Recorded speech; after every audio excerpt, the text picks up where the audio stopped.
तो एक भूल गए थे ना, तो उसको लिख लीजिएगा। एक था ना, ला हफ्ता, ला हफ्ता, ला हफ्ता, ताऊ, ताऊ, ये ताऊ बीच में ऐड करेंगे।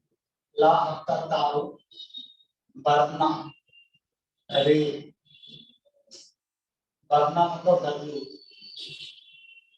रे मतलब रेनियम, ये ताऊ मतलब क्या, जिरकोनियम, हैडमियम, पेंटा, ये ताऊ ऐड कर लेना। ये पिछले क्लास छोड़ दिए, छूट गया। ला हफ्ता ताऊ वरना रे, उसके बाद आगे कैरी करो।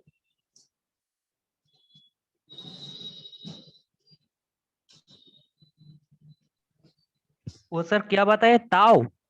हाँ, ताऊ ताऊ ताऊ ताऊ मतलब पीए, और वरना मतलब डब्ल्यू, ये टंगस्टन जो,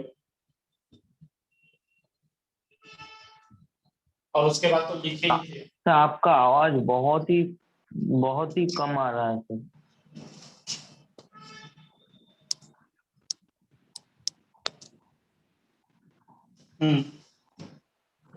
ला हफ्ता ताऊ वरना, अब ठीक आ रहा है बात? अब सर जब ईयरफोन यूज करते हैं तो आवाज अच्छी आती है। क्या?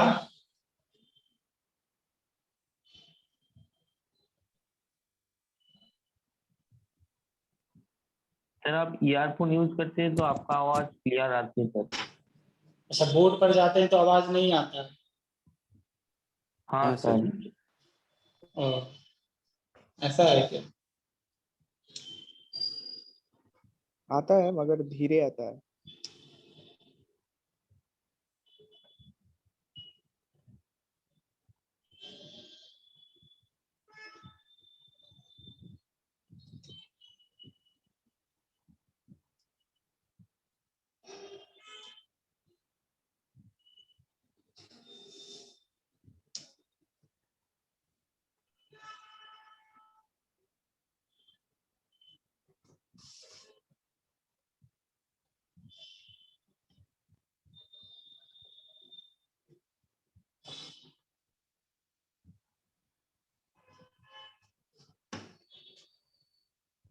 अब ठीक आ रहा है ना आवाज? हाँ सर। हाँ सर।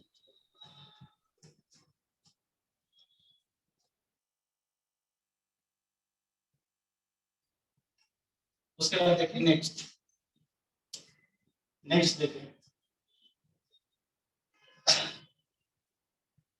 देखिए नॉर्मल एलिमेंट, नॉर्मल, और यह रिप्रेजेंटेटिव, रिप्रेजेंटेटिव एलिमेंट, नॉर्मल या रिप्रेजेंटेटिव एलिमेंट लिख लीजिएगा। S and P block element, S and P block element, S and P block element are called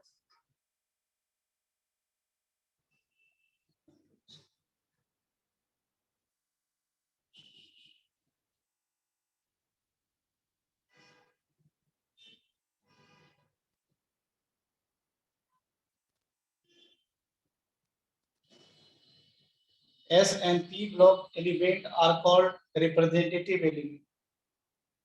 S and P block element are called representative element. Bracket में लिख लेना except noble gas, except noble gas.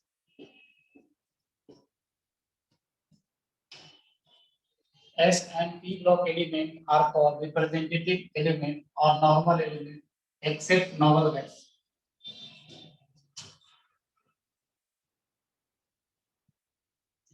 दूसरा लिखें, that one is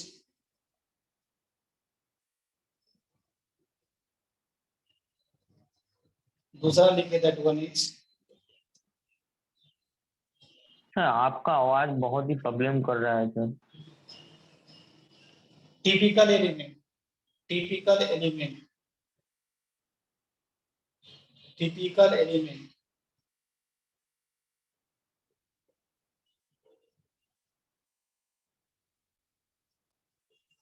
Typical element.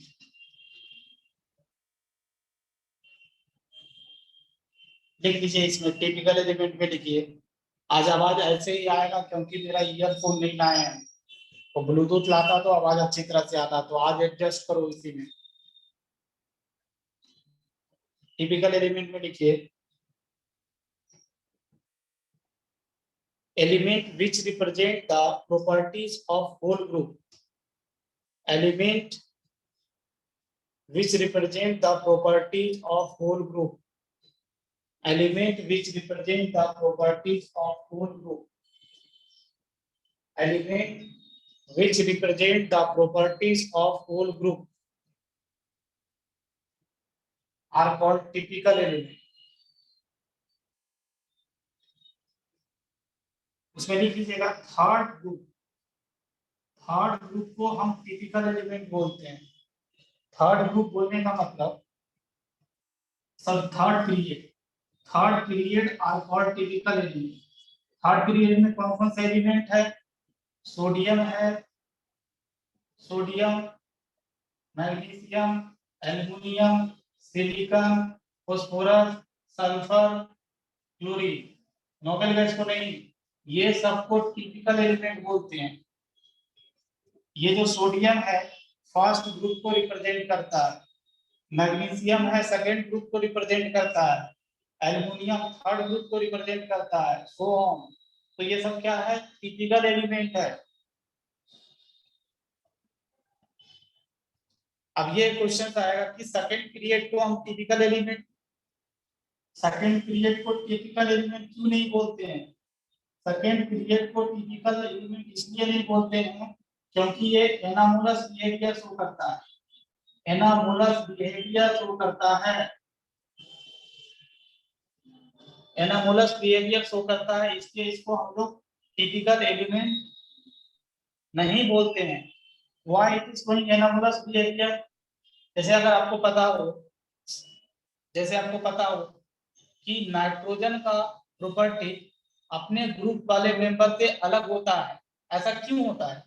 इसी तरह अगर मैं बोलूं फ्लोरीन का प्रॉपर्टी अपने ग्रुप वाला से अलग होता है, कि why they are having different properties? because तो इसका their रीजन क्या structure होगा? and no having d orbital. हाँ, तो ये सब रीजंस क्या रखिएगा। इसका इसका एनोमलस बिहेवियर होने का रीजंस है, इसका साइज स्मॉल होता है, स्मॉल साइज, हाई इलेक्ट्रोनेगेटिविटी भी बहुत ज्यादा होता है। और तीसरा रीजन ध्यान रखना है, absence of vacant D orbitals. Vacant D orbitals भी नहीं होते हैं सेकेंड पीरियड में, इसलिए इसका एनामोलस बिहेवियर होता है, ध्यान रखना।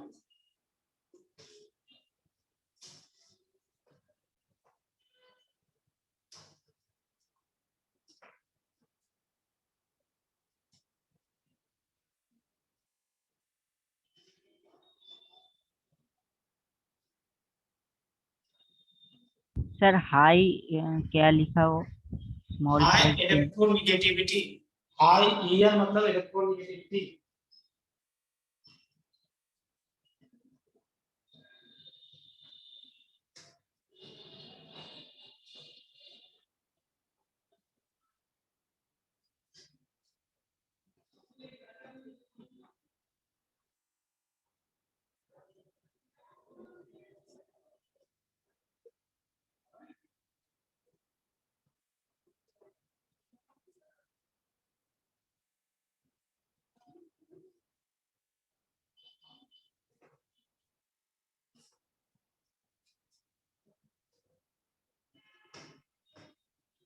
High electronegativity. फिर उसका नेक्स्ट लिखना है,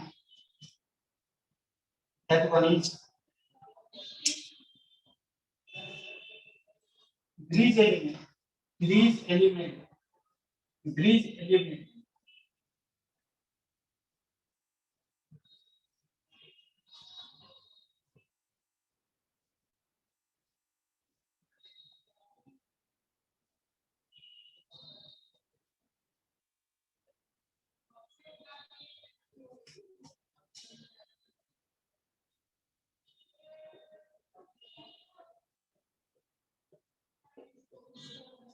ब्रिज एलिमेंट, तो ब्रिज एलिमेंट में लिख लीजिएगा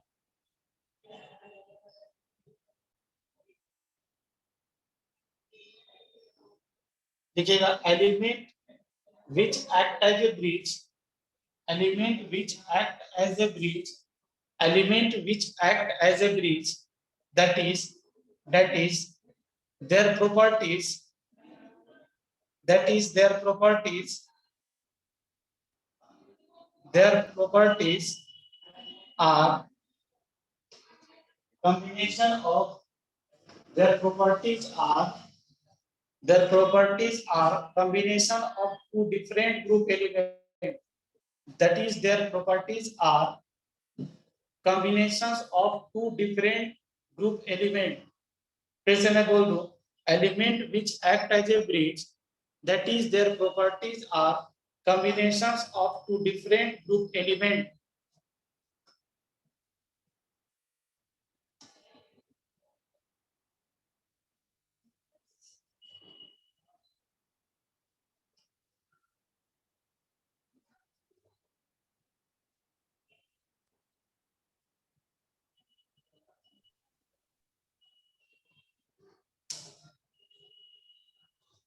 ये दोनों ध्यान रखिएगा, ये जो लिखा हुआ देखिए, magnesium, magnesium is bridge element. Magnesium का प्रॉपर्टीज सोडियम से मिलता है जो कि फर्स्ट ए ग्रुप का मेंबर्स है, और ये कॉपर से भी मिलता है जो कि फर्स्ट बी का मेंबर्स है। इसी तरह कैल्शियम का प्रॉपर्टी फर्स्ट ए से भी मिलता है और इसका प्रॉपर्टी सेकंड फर्स्ट बी से भी मिलता है। तो ये क्या है, ये दोनों ब्रिज एलिमेंट है, इसका properties are in combination of potassium आज के लिखा उसमें चमक क्या? रहा है सर। क्या पोटासियम के बाद तो क्या लिखा उसमें चमक रहा है सर। पोटासियम ये फर्स्ट ए और ये सिल्वर है, सिल्वर, पोटासियम के बाद सिल्वर लिखा गया है।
सर ये सिर्फ 1A एंड 1B एलिमेंट में ही होता है?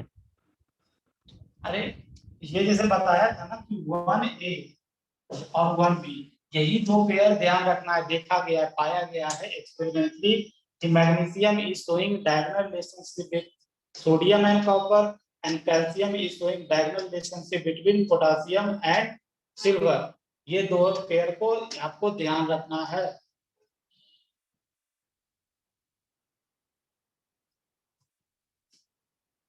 उसके बाद नेक्स्ट देखते हैं, नेक्स्ट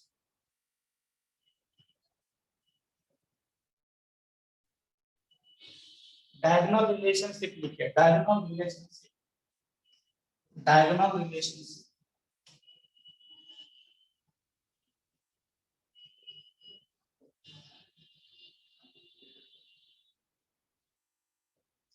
डायगोनल रिलेशनशिप, तो डायगोनल रिलेशनशिप में पॉइंट लिख लीजिए।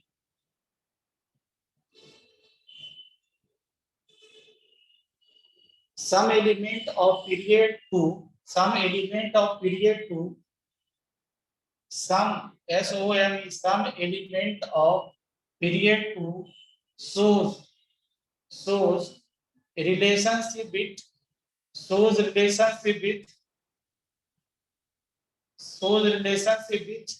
with element of period 3, element of period 2 in period 3, जैसे लिथियम है, लिथियम, बेरिलियम, बोरॉन, सर आप सिलिकॉन। बोला हम एलिमेंट ऑफ period 3 force क्या? relation between, सर हम element of Some period 3 force element element of between, period 2, सुनो, some element of period 2 shows diagonal relationship with, shows diagonal relationship with, shows diagonal relationship with element of period 3, some element of period 3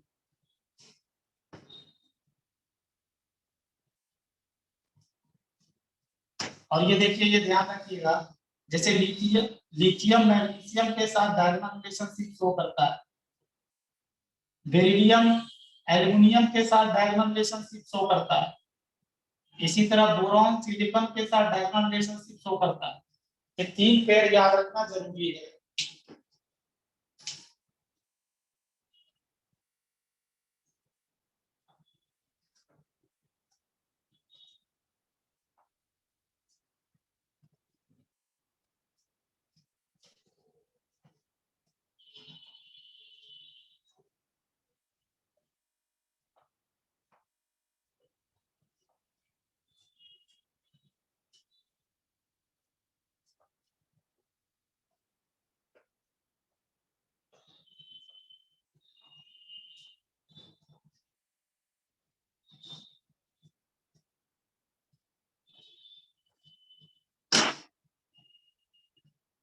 उसके बाद देखिए,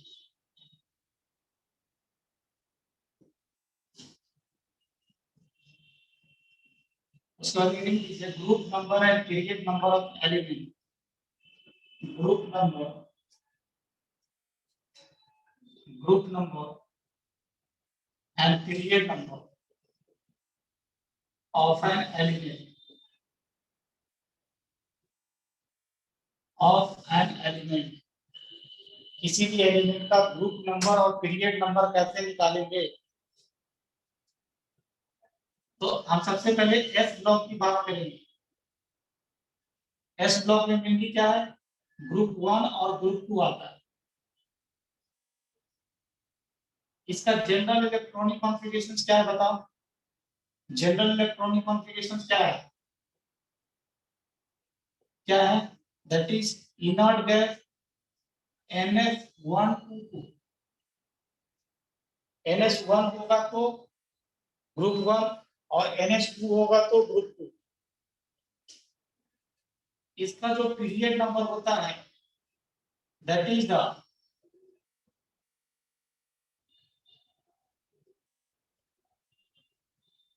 इसका जो group number जो होता है number of electron in valence shell, valence shell, number of electron in valence shell. और इसका पीरियड नंबर जो होता है that is general for all, period number जो होता है that is number of valence shell. Valence shell देख लो और वो आपको क्या बता देगा, पीरियड नंबर बता देगा। जैसे एग्जांपल के रूप में करना चाहता हूँ, ये कैल्शियम है, कैल्शियम का एटॉमिक नंबर 20 होता है। क्या कॉन्फ़िगरेशन होगा? Argon 4s2। तो इसका बताओ, इसका ग्रुप नंबर बताओ, कौन सा ग्रुप का एलिमेंट है? तो वैलेंस शेल्स में 2 इलेक्ट्रॉन्स है तो ग्रुप नंबर 2 और पीरियड नंबर कितना हो जाएगा? Maximum number of valence shell, इसमें टोटल 4 वैलेंस शेल होगा तो ये क्या आ जाएगा? 4 इसका पीरियड नंबर हो जाएगा।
इसी तरह अगर डी ब्लॉक का देखें,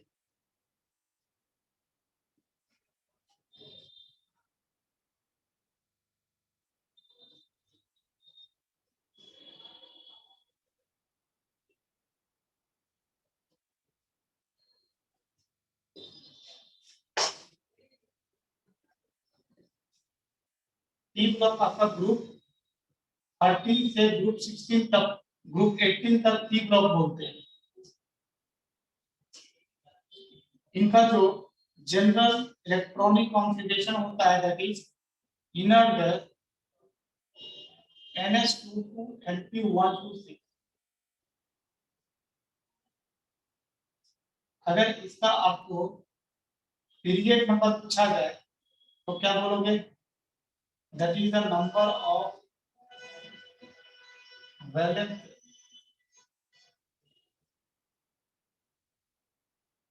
कितने वैलेंस सेल हैं? अगर इसका ग्रुप नंबर पूछा जाए that will be the number of electron, that will be the 10 plus number of electron present in valence S and P subset। 10 plus number of electron present in valence S and P subset।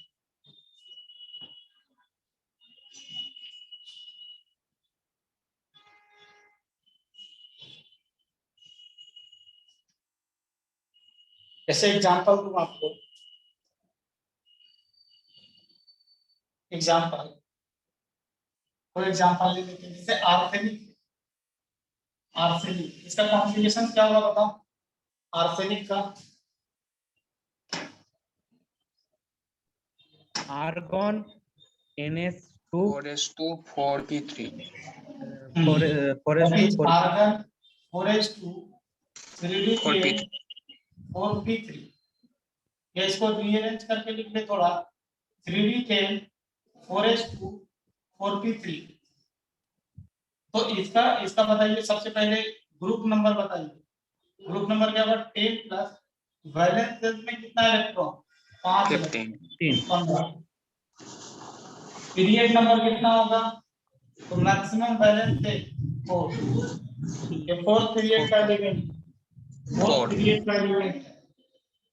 इसी तरह अगर हम दूसरा पूछते हैं,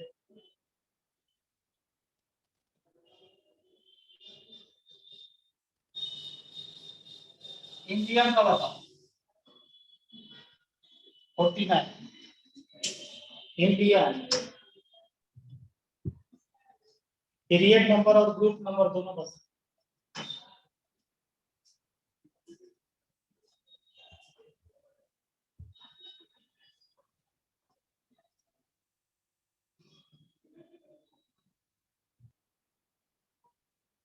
sir group number 13 और period number 5। Period number 5 इसका configuration लिख लेते हैं। इसके पहले नोबल गैसेस है दैट इज, नोबल गैसेस है that is argon, krypton, krypton 3d10 हो गए। 4010 और 4d10 5:5:1। 5p1। तो देखो इसका जो ग्रुप नंबर हो जाएगा दैट विल बी 13 हो जाएगा, और पीरियड नंबर जो हो जाएगा दैट विल बी 5। इसी तरह अगर डी सबसेल का, डी ब्लॉक का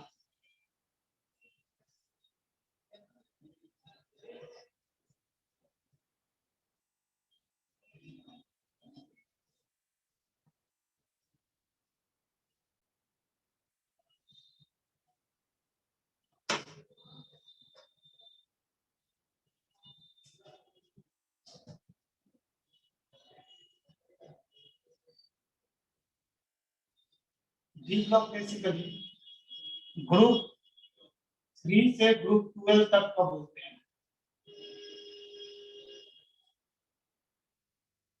इसका जो जनरल इलेक्ट्रॉनिक कॉन्फ़िगरेशन होता है इनर गैस तो होगा ही NS1 या 2 और N-1D 1 से 10 तक।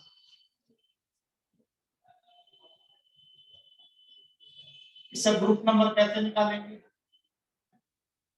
That is the number of electron present in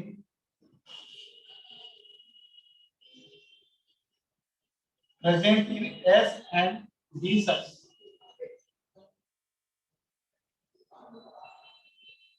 Present in S and D subset. Period number का तो वही सेम बनता है.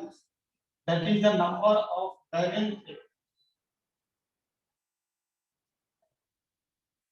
जैसे एग्जांपल आपको दूं, क्रोमियम 24 कॉन्फ़िगरेशंस. इसका कॉन्फ़िगरेशन कैसे लिखेंगे? Argon 4s1 3d5. तो इसका जो ग्रुप नंबर होगा 6 आ जाएगा. इसका पीरियड नंबर जो होगा दैट विल बी 4 होगा. पीरियड नंबर सही है ना?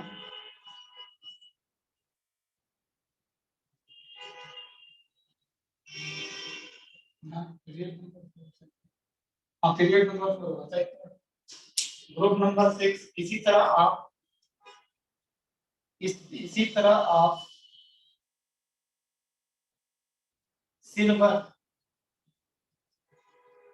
सिल्वर का बताएं ग्रुप नंबर और period number.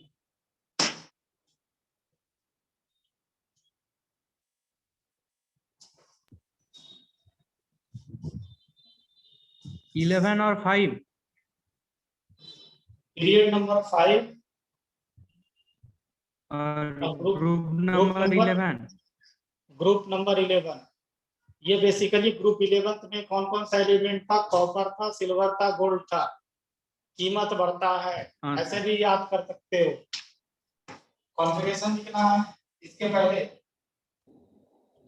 Krypton 5s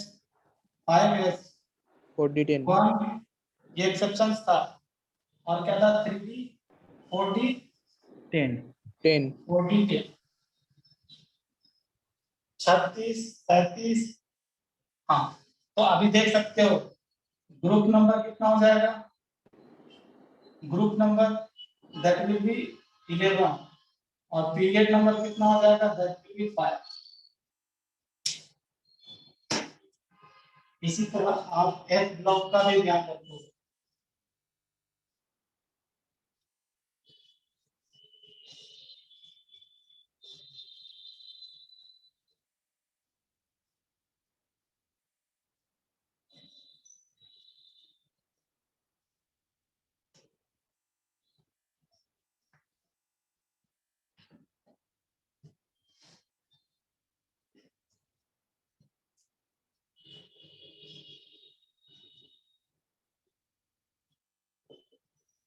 F block में ग्रुप 3 वाले को एफ ब्लॉक बोलते हैं.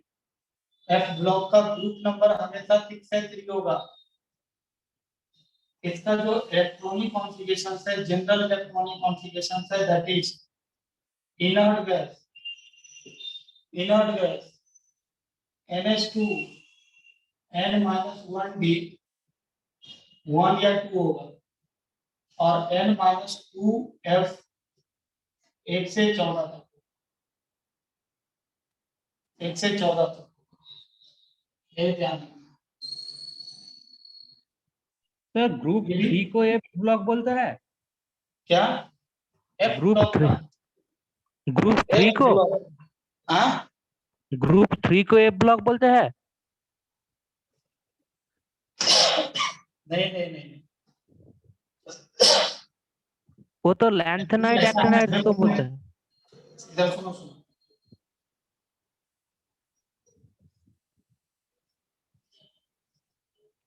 ये है ग्रुप 3. ग्रुप 3 में कौन कौन सा एलिमेंट है? स्कैंडियम, स्कूटर, यामा, लामा 1. ऐसा ही था ना? हाँ. हाँ.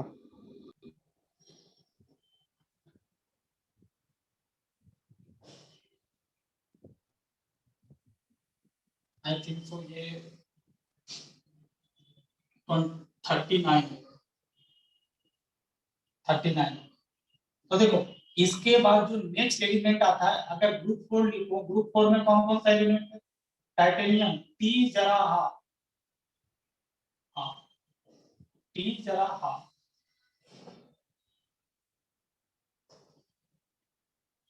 टी जरा हा। और ये वाला तो बोले थे इनकम्प्लीट, याद है इनकम्प्लीट है ये।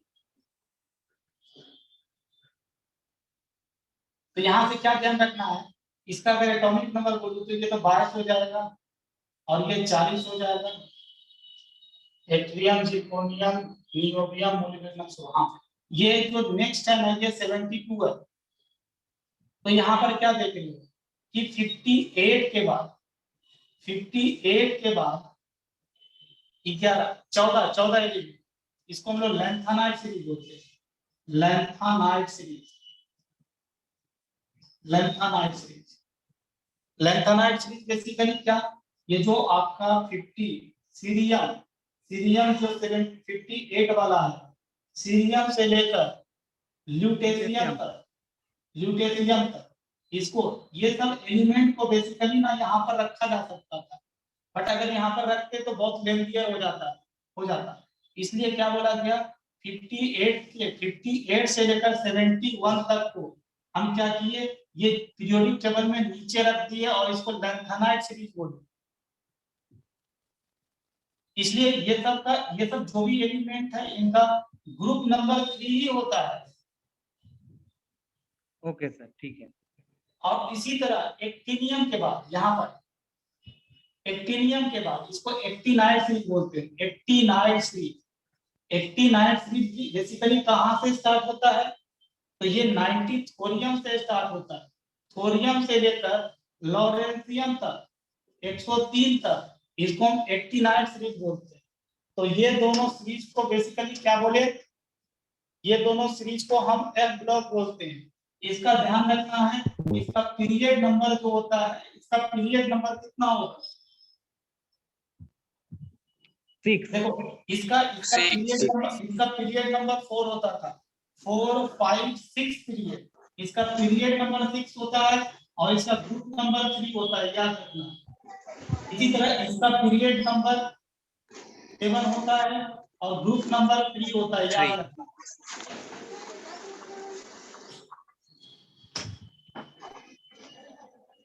फिर तो सर एफ ब्लॉक का निकालना ही नहीं पड़ेगा उसको तो। नहीं पड़ेगा, ये फिक्स होता है, फिक्स फिक्स।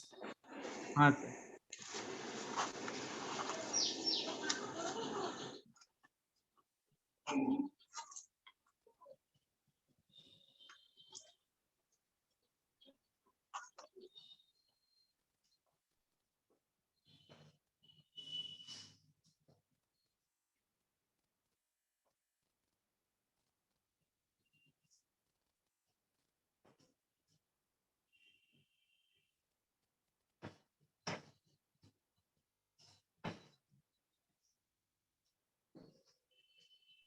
सर रुकिए रुकिए।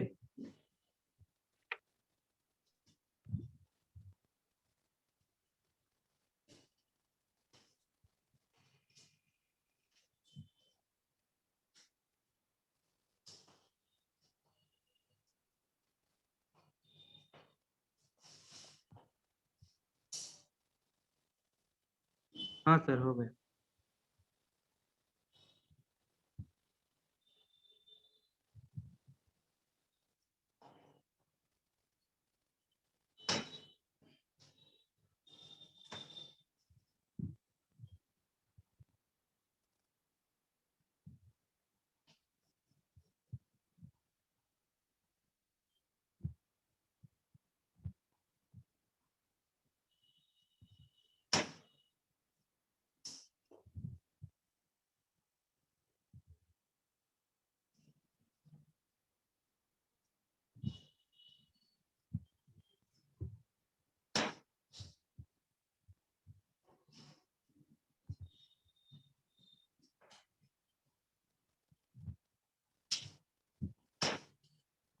फिर उसके बाद लिखेंगे, तो ग्रुप नंबर पीरियड नंबर कैसे निकालेंगे लिख लीजिए। उसके बाद क्या है, atomic size, heading the atomic size, atomic size और ब्रैकेट में रेडियस लिख ले, एटॉमिक साइज या एटॉमिक रेडियस एक ही चीज है।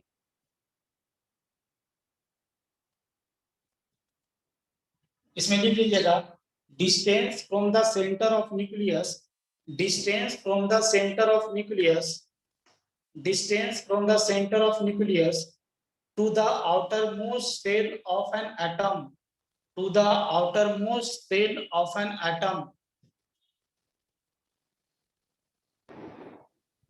सर एक और बार Distance बोलिए। from the nucleus to the outermost cell of an atom.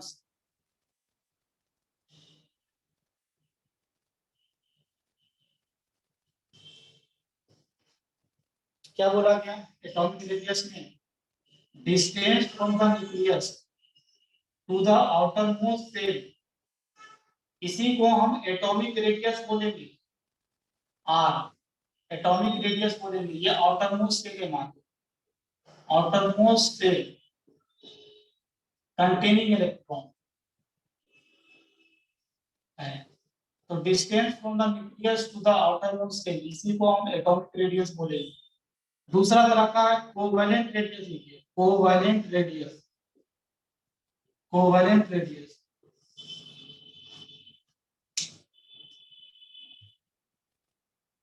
लिखिए it is half of the, it is half of the internuclear distance, internuclear distance, internuclear distance, it is the half of internuclear distance of two overlapped atoms, two overlapped atoms.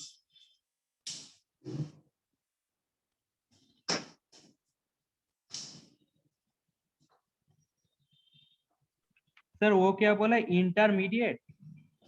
It is half, it is half of internuclear distance, internuclear distance, it is half of internuclear distance of two overlapped atoms, two overlapped atoms.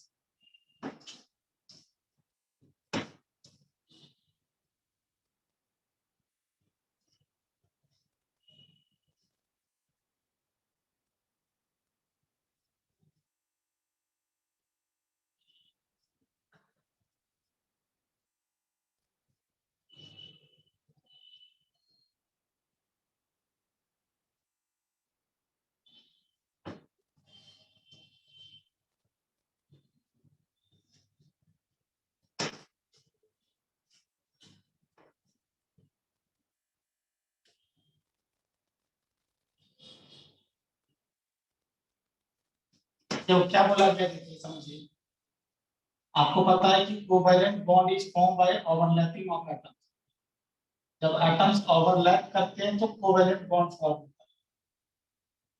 जैसे overlapping हुआ, दो atom के बीच overlapping हुआ, ये overlapping, तो क्या बोला गया, ये मान लो कि सेंटर 1 है और ये सेंटर 2 है, इन दोनों का डिस्टेंस मान लीजिए d है, d डिस्टेंस है, तो क्या बोला गया एटॉमिक रेडियस जो होगा, कोवैलेंट रेडियस जो होगा, दैट इज बेसिकली क्या b/2, d/2।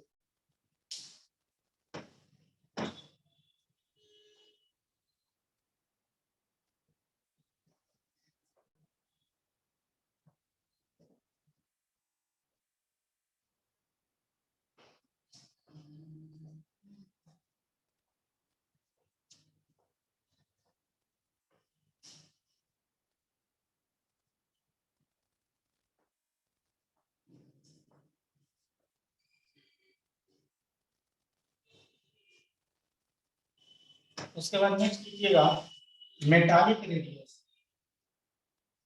मेटालिक रेडियस,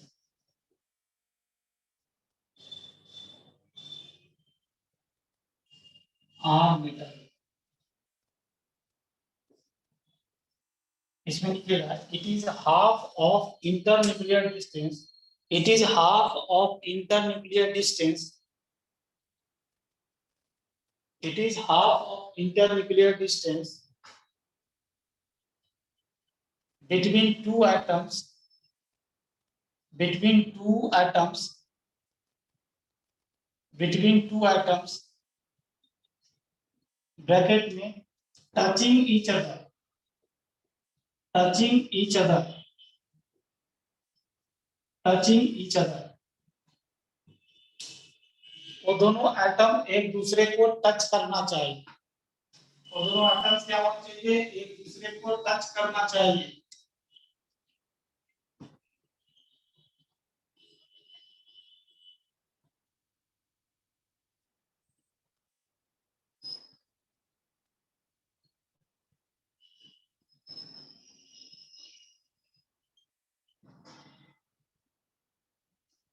क्या बोला गया देखिए,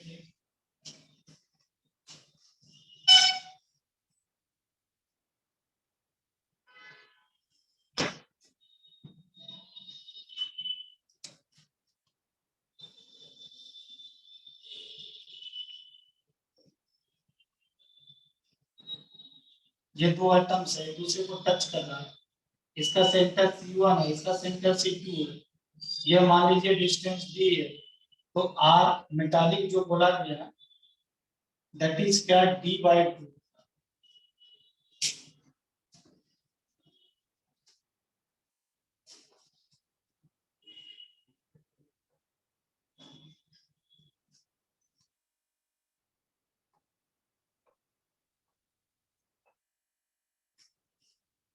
नेक्स्ट लिखिए van der Waals radius, van der Waals radius, van der Waals radius, R van der Waals, R van der Waals, van der Waals radius, इसमें लिखिएगा आर वेंडरवाल में लिखिएगा half of internuclear distance between two associated molecules, between two associated molecules, half of internuclear distance between two associated molecules, between two associated molecules,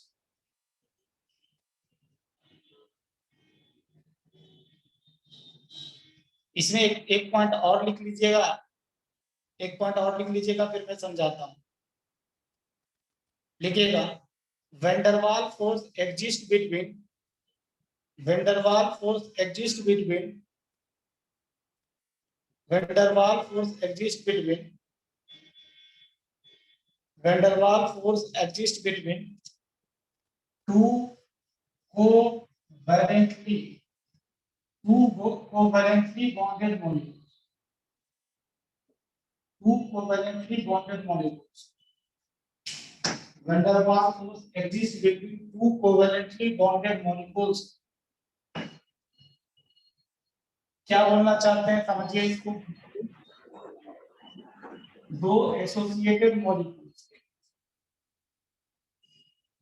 हमेशा दो associated molecule, देखिए एक associated molecules के है, ये एक मॉलिक्यूल्स है कोवैलेंटली बॉन्डेड मॉलिक्यूल्स, और ये एक कोवैलेंटली बॉन्डेड मॉलिक्यूल दूसरा है, ये कोवैलेंटली बॉन्डेड, ये एक मॉलिक्यूल है और ये एक मॉलिक्यूल है, ये दोनों के बीच जो फोर्स ऑफ अट्रैक्शन लगेगा, क्या फोर्स ऑफ अट्रैक्शन लगेगा, जैसे इसका न्यूक्लियस इसके इलेक्ट्रॉन को अट्रैक्ट करेगा, या इसका न्यूक्लियस इसके इलेक्ट्रॉन को अट्रैक्ट करेगा, इन दोनों में एसोसिएटेड हो जाएगा एक दूसरे से, मतलब एक फिक्स दूरी पर क्या होगा, एसोसिएट हो जाएगा, रह जाएगा, ये एक फिक्स दूरी पर रह जाएगा, तो इन दोनों का बोला गया half of internuclear distance, half of internuclear distance, जैसे इनके इनके इनके न्यूक्लियस के बीच मान लिया डिस्टेंस है लेट इट बी डी, ये C1 है ये C2 है, तो half of internuclear distance or van der waals जो हो जाएगा दैट विल बी D/2। अब आपको बताना है कि R van der Waals, R metallic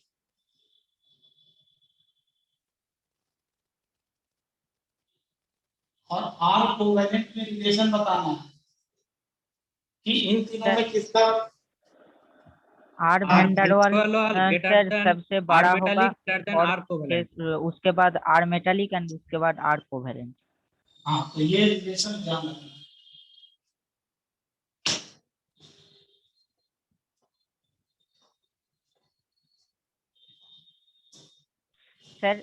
sir ये वेंडरवाल रेडियस सिर्फ कोवेलेंट को ही देखने को मिलेंगे? हाँ हाँ, आर वेंडर वाल ये देखो, जैसे जो D/2 का वैल्यू होगा ना ये सबसे बड़ा होगा ना। हाँ सर। क्या पूछा? हाँ मैंने पूछा कि आर वेंडरवाल सिर्फ कोवेलेंट कंपाउंड में ही देखने को मिलेंगे? आर वेंडरवाल और कोवेलेंट, हाँ, दो कोवेलेंट मॉलिक्यूल्स के बीच हमेशा वेंडरवाल फोर्स लगता है। जैसे दो, एक Cl2 मॉलिक्यूल्स है और एक दूसरा Cl2 मॉलिक्यूल्स है, तो इन दोनों के बीच वेंडरवाल फोर्स लगता है, समझा? तो दो कोवेलेंट मॉलिक्यूल्स के बीच वेंडरवाल फोर्स लगता है, इसलिए वो पॉइंट दिखाया।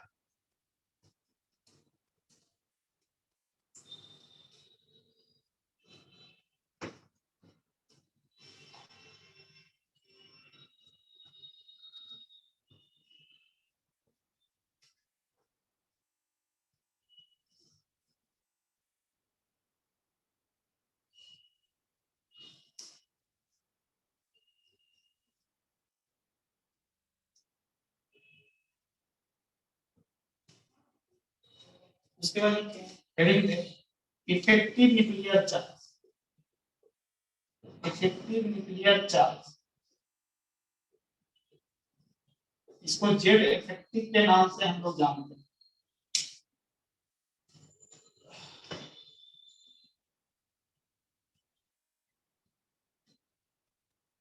तो इसको लिख लीजिए, लिख लीजिए, बोल रहा हूँ लिखिए, इफेक्टिव न्यूक्लियर चार्ज के बारे में लिखिए, इसको समझाएंगे, लिखिए, इसको पहले लिखिए उसके बाद समझाएंगे। लिखिए, in multi electron system, in multi electron system,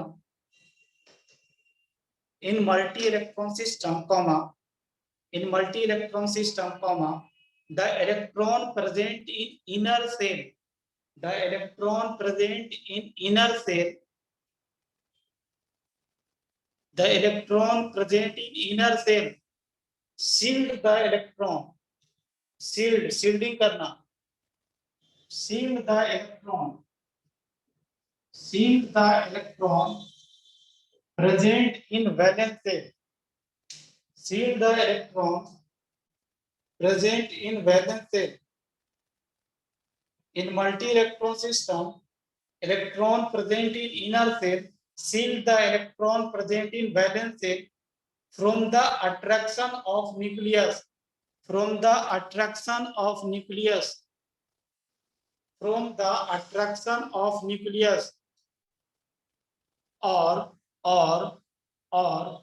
they act as a screen, they act as a screen, they act as a screen between nucleus and, they act as a screen between nucleus and outer electron. They act as a screen between nucleus and outer electron. Full stop. This is called screening effect. This is called screening effect. This is called screening effect.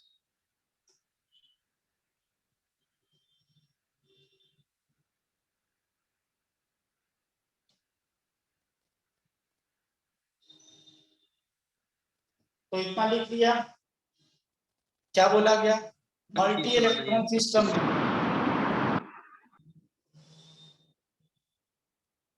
लिख लिया ना? हाँ हाँ sir. Sir. हाँ, क्या बोला गया? इतना भी in multi electron system electron present in inner shell, जो इलेक्ट्रॉन इनर सेल में प्रेजेंट रहता है, outer that will shield the electron of outer shell from the attraction of nucleus, ये बोला गया। और वे जो इनर सेल है, they act as a screen between nucleus and outer electron, और इसी को हम स्क्रीनिंग इफेक्ट भी बुलाते हैं। चलो ये अब ना आज मैं यहीं पर रोक रहा हूं, अगले क्लास में कल जो होगा ना, कल मैं इसको डायग्राम बनाकर समझाऊंगा और उसके बाद इसको और आगे फर्दर कंटिन्यू करेंगे।